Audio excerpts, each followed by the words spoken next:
नमस्कार. तुम्हाला माहिती आहे स्पर्म्सना अंड्यापर्यंत पोहोचण्यासाठी लाईफ अँड डेथ स्विमिंग प्रोसेसमधून जावं लागतं आणि त्याला खूप साऱ्या अवघड चॅलेंजेसना सामोरं जावं लागतं. पहिलं चॅलेंज असतं ते म्हणजे वजायनामधलं हायली ॲसिडिक वातावरण. पुढे जाऊन अगदी स्टिकी सर्व्हायकल म्युकस त्याला अडवणूक करतो आणि त्याच्याही पुढे जाऊन गर्भाशयातले स्नायू देखील त्याला पुढे जाण्यापासून अडथळा निर्माण करतात.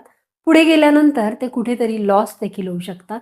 जसं की ज्या फॅलोपियन ट्यूबमध्ये अंड नाहीच आहे, तिकडे देखील ते स्विम करू शकतात. म्हणजेच काय तर लाखो स्पर्म्समधले हजारो स्पर्म या प्रोसेसमध्ये ट्रॅप होतात, लॉस्ट होतात, मरतात किंवा डायरेक्शनलेस होतात.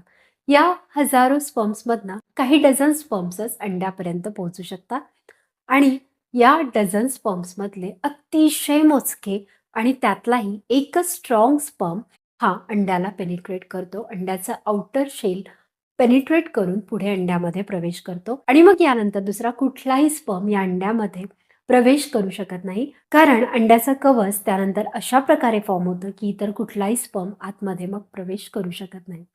आहे की नाही ही जर्नी अतिशय इंटरेस्टिंग आणि अवघड देखील?